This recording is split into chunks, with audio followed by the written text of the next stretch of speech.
Hey, what's up everybody? This is Like It's 1985 and this is my review of Transformers for Age of Extinction Deluxe Class Dinobot Slash.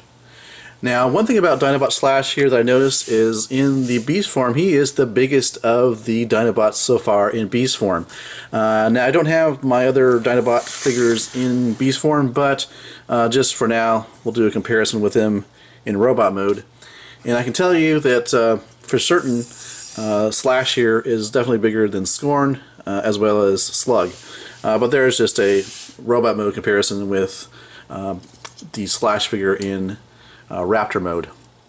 So looking at the figure, of course it has the wild color scheme, this like almost like a teal with yellow, but it does have a very nice head sculpt, as you can see there.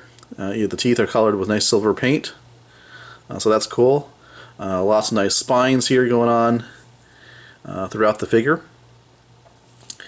So as far as articulation for this guy, let's start with the back here.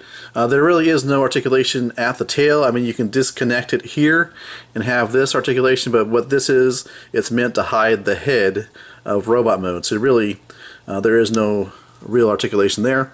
The tail itself, towards the end of the tail, is softer plastic, a little stiffer plastic up here at the base of the tail.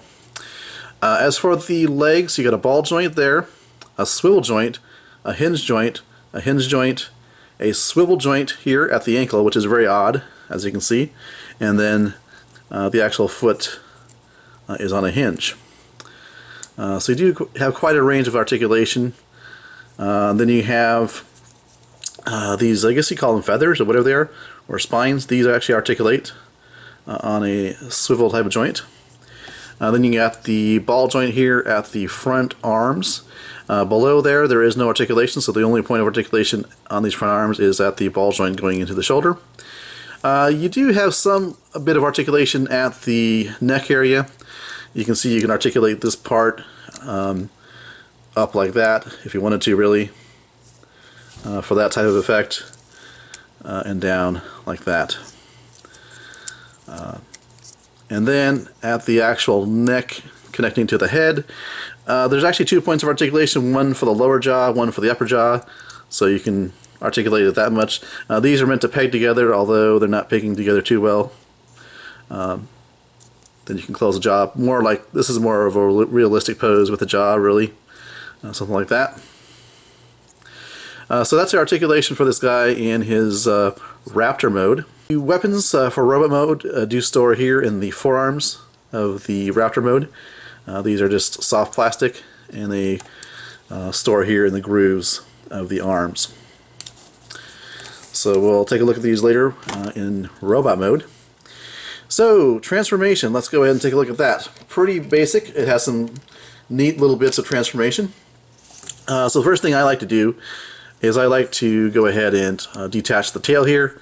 There's the head. Now you can kind of see where things need to go. We'll keep the, well, actually we'll go ahead and transform the arms here. The Raptor legs become the arms. And let's see, we need to go, I think, like this. So simple transformation for the arms there.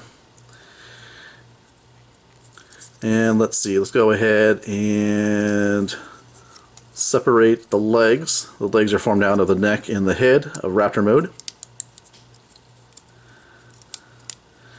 And then, before we go further with the legs, you want to take these bits here, almost like a rib cage, and almost like an external rib cage in the Raptor mode. You want to tab these or swing these out to the side.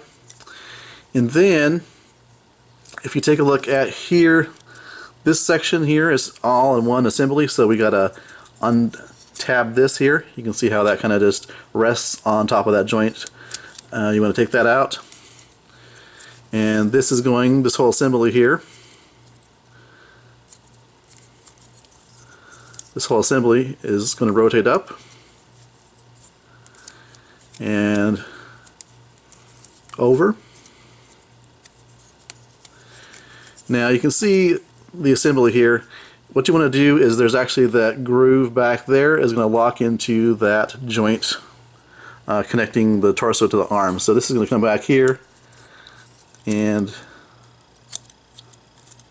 secure that in place. So now you have it looking like this. Then take these bits here, get them out of the way, rotate this all the way back, and then now concentrating on the legs, you want to take this section here, oops, and this actually will swivel down. You can take this and get this out of the way, there we go, like that. And we'll do the same thing over here. And this just popped off, which it does frequently. That's one issue I have with the figure. Pop it back on. So now, this yellow section here is supposed to be facing forward. So what we need to do is just rotate the lower leg around such that we have that facing forward. And then you can see the jaws of the Raptor mode form kind of like the heel support. You do want to bring these bits up like this, like that, and then you have the heel support back here. Now, as we straighten out the leg here, you can kind of angle the jaws out like that to provide a little more support in robot mode here. So that basically is the transformation into robot mode. Okay, so let's go ahead and take a look at the robot mode. Okay, so let's take a look at some of the issues I see in robot mode. One of the big issues is articulation of the arms and the hands. So the ball joints here at the shoulders are fine, that's good. There is a swivel below that joint, and then there's a bend at the elbow, which is, it's there, but it's rather limited. I mean, you can do that much with it. But the real problem is that the wrists themselves are only articulate like this. That's all the articulation they have. They can't swivel. What that means is, in order for the figure to hold the swords in a decent looking way, you got to rotate the arm such that you have the the feathers here facing forward, and then you can go ahead and place the weapons in his hand, in both of the hands. The problem is you can't bend the elbow because with the arm articulate like this, the only thing you can do with the elbow is go like in and out. You can't bend upwards or backwards, and that's due really to a limitation with the wrist, because normally with the arm like this you'd have the elbow bending just fine in a normal fashion, but then the wrist only articulates like this, and so you have him holding the weapon like that.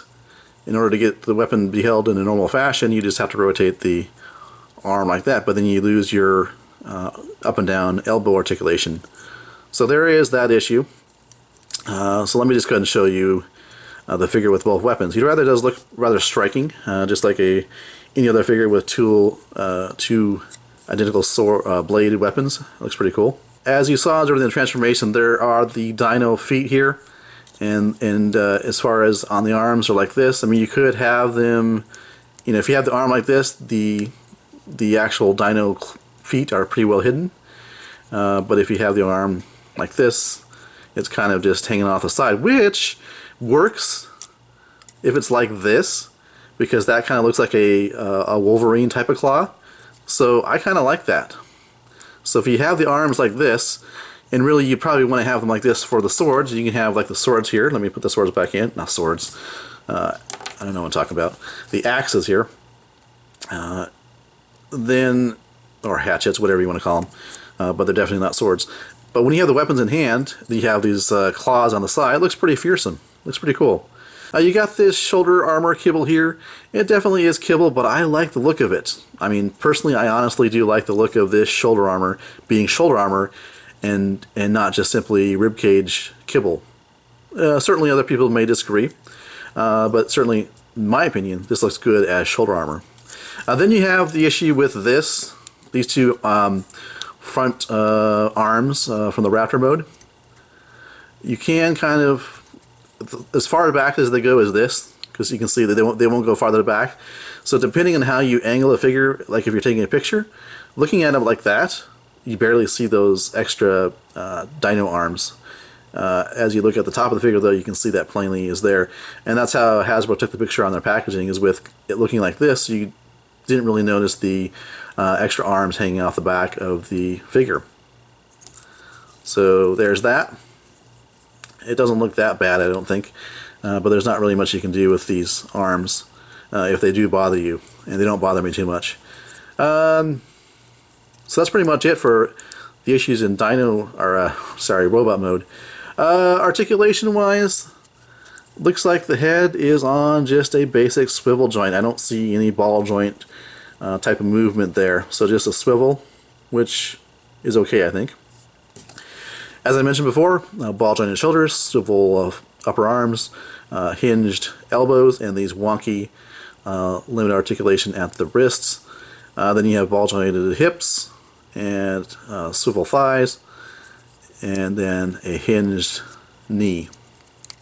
Okay, so I am back, and here is Dinobot Slash next to Scorn and Slug. Slash is definitely shorter than Slug, and he is just a hair shorter than Scorn. And finally, here is a comparison with Dinobot Strafe. Okay, so my final thoughts on this figure. Well, let me start with some of the negatives. I did mention the fact that the figure is a little bit hard to stand due to the smooth ball joints at the hips. That certainly is something I can fix.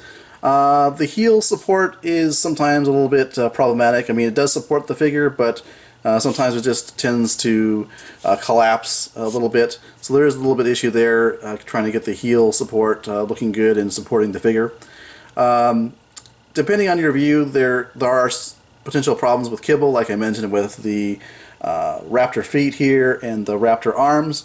But I think if you get a little bit creative, you can use the Raptor feet here as they were like Wolverine type claws. And from certain angles, you don't really see these arms up here. Like the arms are right here, but the way that the camera is shooting this figure, you don't see the Raptor claws even though I'm pointing to them right now. So that actually is not too bad depending on how you look at it. So overall, I do like this figure a lot. I like the fact that it's actually the largest figure, well, other than Strafe, but the largest land-based figure, or Dinobot, of the three of them in their beast forms. So that's pretty cool.